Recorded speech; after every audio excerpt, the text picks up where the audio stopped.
31번 다음 중 한글 윈도우즈 7에서 프린터 설치와 사용에 관한 설명으로 옳지 않은 것은 입니다. 저번 시간에 풀었던 기출 문제와 비슷한 문제들이 계속해서 나오고 있죠? 네, 정답은 3번이 되겠습니다. 1번, 이미 설치된 프린터도 다른 이름으로 다시 설치할 수 있습니다. 2번, 한 대의 프린터를 네트워크로 공유하여 여러 대의 컴퓨터에서 사용할 수 있다. 교무실에 많으면 2대, 적으면 한 대의 프린터를 여러 선생님들이 공유하고 있죠. 그래서 맞는 답이 되겠고요. 3번, 스플 기능은 저속의 CPU와 고속의 프린터를 병행 사용할 때 효율적이다. 틀렸죠? CPU는 고속이고요. 프린터는 저속입니다. 그래서 이 두 개의 속도 차이를 극복하기 위해서 스플 기능을 활용하고 있습니다. 4번, 기본 프린터는 한 대만 설정이 가능하며 변경도 가능하다. 맞죠? 그래서 정답은 3번 되겠습니다. 32번, 다음 중 한글 윈도우즈 7의 접근성 센터 창에서 할 수 있는 기능에 대한 설명으로 옳지 않은 것은 입니다. 접근성 센터도 또 기출문제가 출제가 되었네요. 정답은 2번이 되겠습니다. 1번, 돋보기 기능 이용할 수 있고요. 2번, 내레이터 시작 기능을 사용하면 키보드를 사용하여 마우스를 제어할 수 있게 설정할 수 있다. 내레이터 기능이 무엇이었죠? 그렇죠. 소리를 내어서 읽어주는 기능이 바로 내레이터입니다. 그래서 정답이 2번이 되겠고요. 3번, 화상 키보드 시작 기능을 사용하면 키보드 없이도 글자를 입력할 수 있다. 그렇죠. 실물에 키보드, 하드웨어 장치인 키보드가 고장이 나면 모니터 화면상에 화상 키보드를 통해서 마우스 클릭만으로도 글자를 입력할 수 있었습니다. 4번, 관리 설정 변경 기능을 사용하면 시스템 복원 지점을 만들 수 있다. 네, 맞는 말이고요. 그래서 정답 2번 되겠습니다. 33번 다음 중 한글 윈도우즈 7은 디스크 포맷에 대한 설명으로 옳지 않은 것은 이고요. 정답은 4번이 되겠습니다. 디스크 포맷이라 하는 것은 PC를 사용하다가 오류가 자주 발생을 하거나 속도가 느려지는 현상이 발생을 하면 우리는 흔히 포맷을 해야 한다. 컴퓨터를 밀어서 포맷해야 된다. 이렇게 이야기를 하곤 하죠. 여기서 말하는 포맷이란 PC의 보조 기억 장치인 대표적인 하드디스크의 내용을 지우고 맨 처음의 상태로 돌아가는, 즉 초기화한다라는 말과 거의 같은 의미로 쓰입니다. 이 말은 완전 틀린 말은 아니지만 그렇다고 포맷의 정확한 뜻을 설명을 한다라고 할 수도 없습니다. 단순히 데이터 파일을 지우는 작업이라면 포맷이 아니더라도 다른 방법이 있기 때문이죠. 포맷이라 하는 것은 디스크에 데이터를 기록할 수 있도록 준비하는 작업을 포맷이라고 합니다. 그래서 1번 디스크 포맷은 디스크를 초기화하여 사용 가능한 상태로 만들어주는 작업이다. 맞는 말 되겠고요. 이렇게 디스크 관리로 들어가 보시면 D 드라이브, I 드라이브, C 드라이브 이렇게 드라이브가 나누어져 있죠. 한 드라이브를, 즉 D 드라이브를 선택을 해서 오른쪽 마우스를 눌러보시면 포맷이라는 옵션이 있습니다. 이 포맷을 눌러보시면 이렇게 볼륨 레이블, 빠른 시스템, 할당 단위 크기, 빠른 포맷 실행, 파일 및 폴더 압축 사용과 관련된 기능들을 수행을 할 수가 있고요. 볼륨 레이블은 포맷한 디스크의 이름을 지정하는 것으로 FAT32 볼륨은 최대 11문자, 다음 NTFS 볼륨은 최대 32문자 사용이 가능합니다.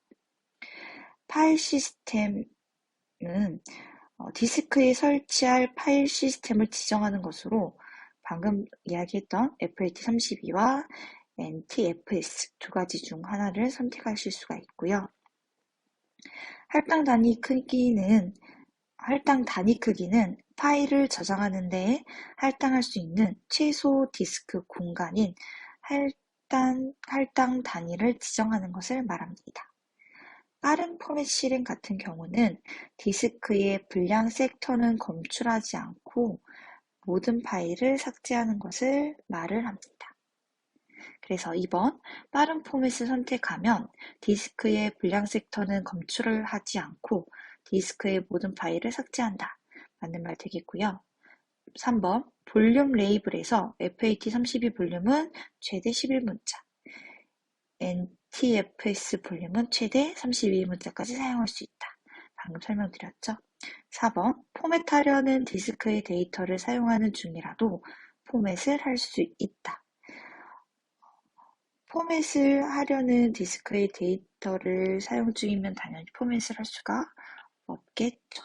34번 다음 중 한글 윈도우즈 7에서 레지스트리에 대한 설명으로 옳지 않은 것이라고 되어 있고요. 레지스트리는 등록소, 저장소라는 개념이 담겨 있고요. 컴퓨터에 설치된 모든 하드웨어와 소프트웨어의 실행 정보를 한 군데 모아서 관리하는 계층적인 데이터베이스를 레지스트리라고 표현을 합니다. 그래서 정답은 4번이 되겠습니다. 1번 레지스트리 편집하려면 시작 메뉴 검색 상자에서 레지 에딧을 입력해야 한다. 레지스트리 앞자에 레지와 에딧, 편집하다 에딧을 입력하면 실행이 가능하고요. 두 번째, 레지스트리란 윈도우즈 사용자 정보, 응용 프로그램의 정보, 설정 사용 등 윈도우즈 실행 설정에 대한 정보를 담은 데이터베이스 맞고요. 3번, 레지스트리가 손상이 되면 윈도우즈에 치명적인 손상을 줄 수 있으므로 주의해서 사용해야 된다. 맞습니다. 레지스트리는 시스템과 사용자에 대한 중요한 정보를 가지고 있기 때문에 문제가 발생할 경우 부팅이 되지 않을 수도 있습니다. 그래서 잘못 삭제를 하면 시스템에 이상이 생길 수 있으므로 함부로 손대서는 안 되겠습니다. 4번 백업을 받을 수 없다라 되어 있는데요. 레지스트리는 백업도 가능하고요. 복원도 가능합니다. 35번 다음 중 한글 윈도우즈 7의 네트워크 및 공유센터 창에서 네트워크 설정 변경과 관련이 없는 것은 이라 되어 있고요. 저번 기출과 비슷한 문제가 또 출제가 되었네요. 저번 기출에서는 이제 정답, 즉 틀린 보기로는 어댑터 설정 변경이 있었고요. 지금도 4번 인터넷 연결 공유는 처음 보는 오답이 되겠고요.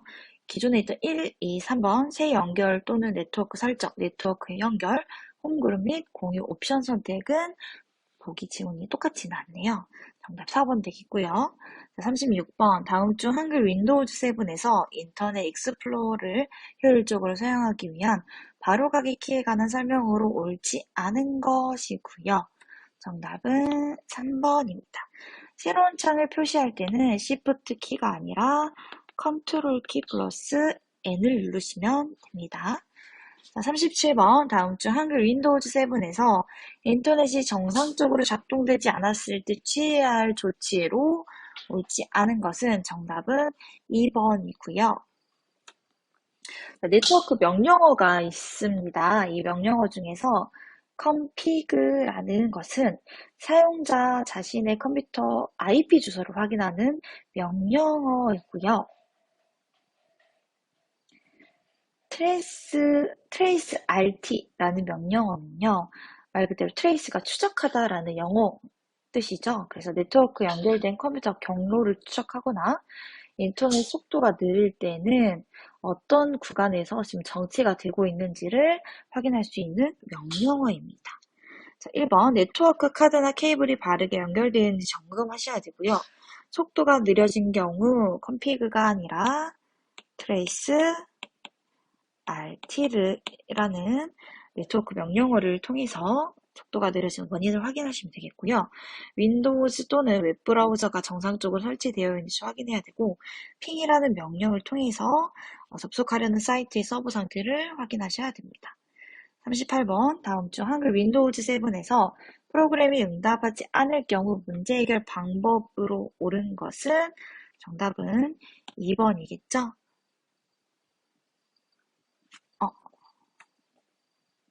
38번 다음 중 한글 윈도우즈 7에서 프로그램이 응답하지 않을 경우에 문제 해결 방법으로 가장 옳은 것은 정답은 3번이 되겠죠. 작업 관리자를 통해서 이제 응답이 없는 프로그램을 강제 종료시키면 됩니다.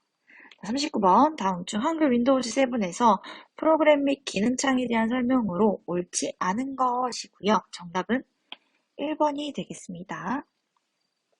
이것 또한 저번 기출문제와 비슷한 유형인데요. 새로운 프로그램을 설치하는 것은 불가능하다고 했었죠. 프로그램 및 기능이 들어오시면 프로그램 제거 또는 변경이 가능하고요. 여기 옵션 창을 눌러보시면은 아주 큰 아이콘, 보통 아이콘, 작은 아이콘 등 이렇게 보기 형식을 변경할 수 있습니다. 또한 이름, 게시자, 설치 날짜, 크기, 버전을 클릭을 하시면 이렇게 오름차순 또는 내림차순 등으로 정렬하실 수가 있습니다. 그래서 정답은 1번 되겠습니다. 40번 다음 중 한글 윈도우즈 7의 홈그룹에 관한 설명으로 옳지 않은 것은입니다. 정답은 4번이 되겠고요. 윈도우 10 업데이트 이후 이제 홈 그룹 관련해서 제어판에서 이제 메뉴가 사라졌습니다. 물론 사용은 가능하지만 이거를 여러분들이 쉽게 찾을 수 있기는 조금 어려워가지고요. 쌤도 이제 검색을 해서 예전에 있던 홈 그룹 화면을 가지고 와봤습니다. 이렇게 사실은 윈도우 7에서는 제어판에 들어가면 이렇게 홈 그룹을 선택할 수 있게끔 되어 있었고요. 문제 보시면 1번 한글 윈도우즈 7이 설치된 2대 이상의 컴퓨터를 네트워크로 연결하여 파일 및 프린터를 쉽게 공유할 수 있도록 하는 기능 맞습니다. 그래서 말 그대로 컴퓨터끼리 파일이나 프린터를 쉽게 주고받고 공유할 수 있도록 하는 게 바로 홈그룹이고요. 2번 홈그룹을 설정하려면 네트워크 위치가 홈 네트워크로 설정되어 있어야 합니다. 3번 홈 네트워크 상에 하나의 컴퓨터가 홈 그룹을 만들고 나머지 컴퓨터가 참여하는 형식이다. 이것 또한 맞고요. 4번 홈 그룹에 참여한 컴퓨터의 모든 사용자 계정이 구성원이 될 수 있다라고 되어 있고요. 우리 이제 계정과 같은 경우는 두 가지였죠. 사용자 계정과 다음 게스트 계정이었습니다. 여기에서 모든 계정이 다 사용할 수 있는 것은 아니고 게스트 계정은 사용 불가능입니다. 그래서 정답은 4번 되겠습니다. 네, 상과목 컴퓨터 및 정보 활용 시작하도록 하겠습니다. 41번 다음은 무엇에 대한 설명인가? 7비트의 크기, 128개의 문자 표현 가능, 자료 처리나 통신 시스템의 사용이라는 보기가 나와 있고요. 보기 1번부터 BCD 코드, ASCII 코드, EBC, DIC 코드, 그레이 코드는 다 문자 표현 코드와 관련된 내용입니다. 그래서 잠깐 내용을 설명을 드리자면 BCD 코드는 6개의 비트로 이루어져 있는 코드인데요. 2개의 존 비트와 4개의 디짓 비트로 나누어져 있고요. 2의 6승으로 64개의 문자를 표현할 수 있는 코드입니다. ASCII 코드는요, 7비트로 3개의 존 비트와 4개의 디짓 비트로 이루어져 있고요. 2의 7승으로 128개의 문자 표현이 가능합니다. ASCII 코드의 큰 특징으로는 자료 처리나 통신 시스템에 주로 이용을 하고요. EBC, DIC 코드는 8비트로 4개의 존 비트와 4개의 디짓 비트로 이루어져 있고요. 이에 8승으로 256개의 문자 표현이 가능합니다. 그레이 코드는 이제 입출력 장치 코드와 아날로그와 디지털 변환을 할 때 주로 사용하는 코드입니다. 그래서 7비트 크기라는 키워드 단서만을 가지고도 여러분들은 정답이 아스키 코드란 걸 알 수 있습니다. 아스키 코드가 7비트이고 통신용에 쓰인다라는 부분은 꼭 반드시 외워주시면 좋을 것 같습니다. 42번. 다음 중 컴퓨터 분류에서 워크스테이션에 관한 설명으로 옳지 않은 것은 이고요. 정답은 2번입니다. 저번 기출 문제에서도 이 부분을 선생님이 표로 설명드렸었죠. 마이크로 프로세서에 따라 설계 방식이 RISC와 CISC 방식으로 나누어진다라고 했었습니다. RISC는 자주 쓰이지 않는 명령어들을 소프트웨어로 구현하고 자주 쓰이는 명령어만 간략화하여 CPU 성능을 높이는 거였고, 대표적으로 서버나 워크스테이션에서 사용을 한다고 했었고요. CISC는 고급 언어에 각각에 해당하는 기계어를 하나씩 대응시킴으로써 다양한 명령어를 가지고 주로 개인용 컴퓨터에 사용을 한다라고 했었습니다. 자, 정답은 2번인데요. 네트워크, 즉 워크스테이션은요, 네트워크에서 클라이언트 역할이 아니라 주로 서버 역할을 담당을 합니다. 서버 역할. 네트워크 운영 방식에는 클라이언트 서버 방식이 있는데요. 정보를 제공하는 서버와 정보를 요구하는 클라이언트로 구성이 되어 있습니다. 그래서 워크스테이션은 서버와 클라이언트 중에서 서버의 역할을 담당하고 있습니다. 그래서 정답은 2번이 되겠습니다. 43번. 다음과 가장 관련 있는 것은 무엇인가? 영상과 음성을 하나의 케이블로 전송하는 디지털 포트이다. 셋톱박스, DVD 플레이어 등의 기기와 리시버 모니터, HD TV 등의 출력 장치를 연결하는 데 사용된다 라고 보기가 되어 있습니다.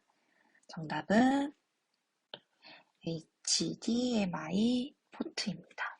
자, 포트라는 것은 메인보드에 주변 장치를 연결하기 위한 부분입니다.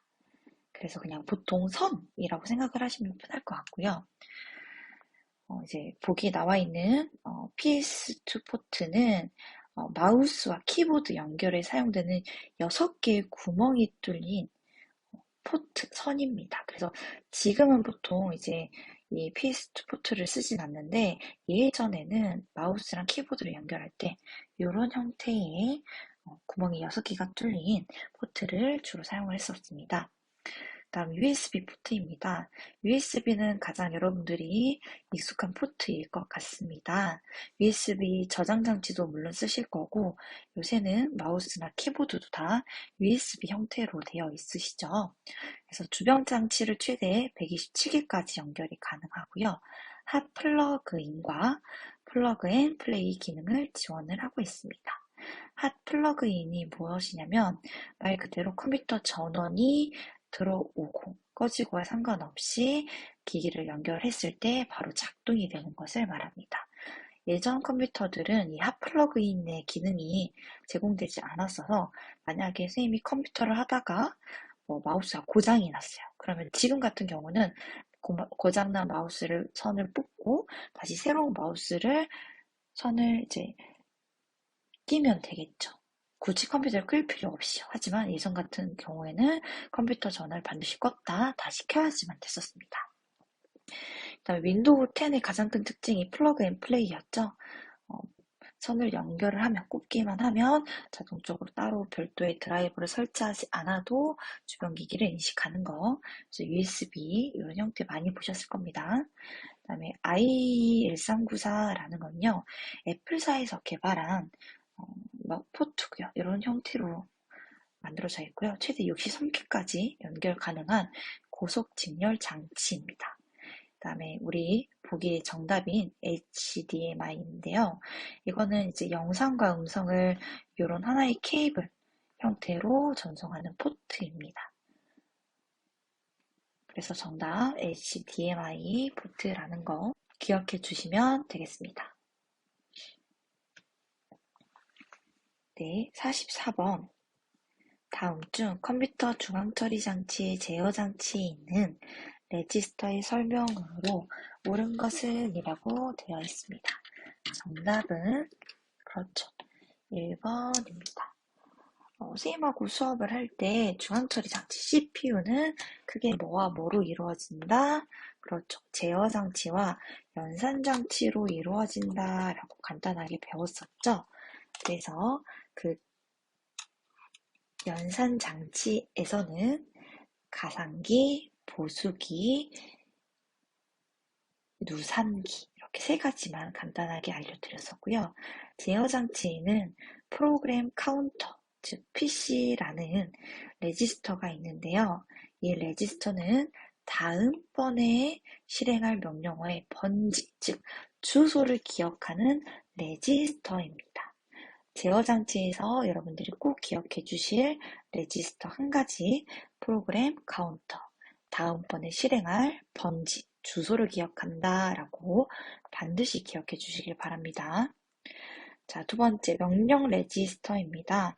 명령 레지스터는 현재 실행 중인 명령어의 해독이 아니라 내용을 기억하는 레지스터입니다.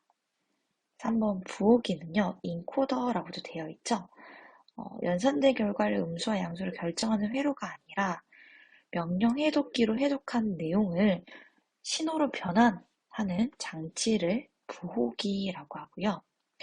메모리 버퍼 레지스터는 메모리 주소 레지스터의 내용을 기억하는 레지스터를 말을 합니다. 그래서 정답은 44번의 1번이 되겠습니다. 45번. 다음과 가장 관련 있는 메모리는 무엇인가? 주 기억 장치에 저장된 정보에 접근할 때 주소 대신 기억된 정보를 이용하여 접근하는 장치이다. 주소를 이용할 때보다 속도가 빠르다. 주로 속도 증가를 목적으로 사용된다. 정답은 3번 연산 메모리입니다. 기타 메모리에 관련해서 선생님하고 5가지 같이 보도록 하겠습니다. 첫 번째, 캐시 메모리인데요. 캐시 메모리는 중앙 처리 장치와 주 기억 장치 사이에서 처리 속도를 향상시키기 위한 메모리입니다. 중앙 처리 장치인 CPU와 주 기억 장치